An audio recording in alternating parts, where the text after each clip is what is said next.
Hey there, my name is Nadernejad. I'm coming to you right now from Dubai. It is sunny, it is 40 degrees outside.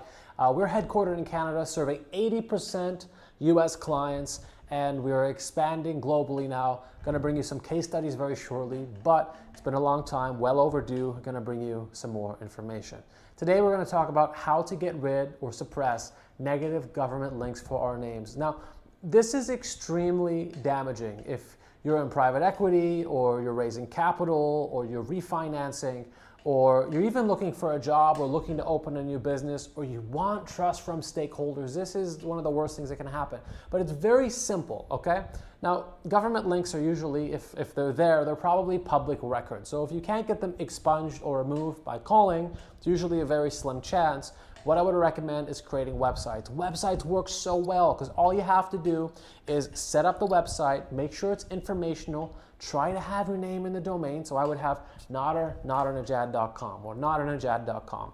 I would fill that website out with really contextual, informational content, biographical, autobiographical information, and then I would go on and I would create another site. Now, I will keep doing this. I will create like 5 or 6 sites.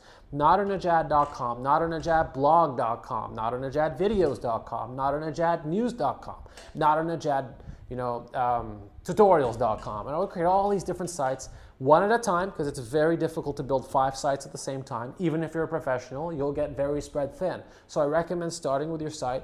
And now this is already time consuming, can be a little bit expensive. So what I would recommend doing is just purchasing all your domains with a hosting provider like GoDaddy. That's gonna make it way easier because all you have to do is buy the sites there, link them to something like SiteGround, and then you're just paying for the domains.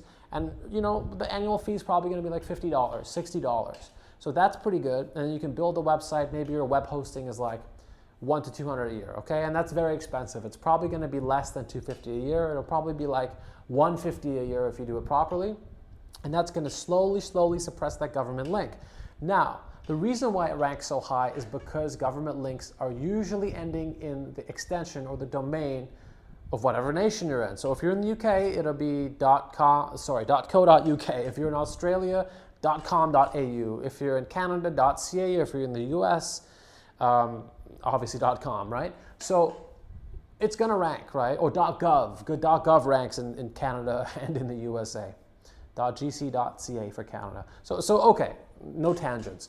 This is a bit of an issue because Google's gonna trust it so well. However, if you create more informational pieces at your country's .com, .ca, whatever, it is going to rank. Now, in addition to that, because that takes some time, it can take 3 to 6 weeks to rank, but once they rank, they stay there.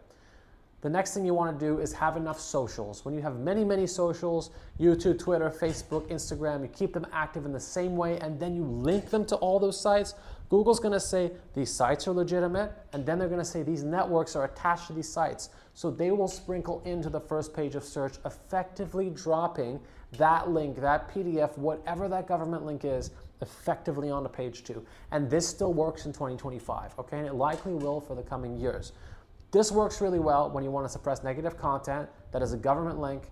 And if you have any questions, all you have to do is drop a comment down below and I'll get back to you as soon as possible. Notifications come directly to my phone. Be sure to hit subscribe and thank you for watching.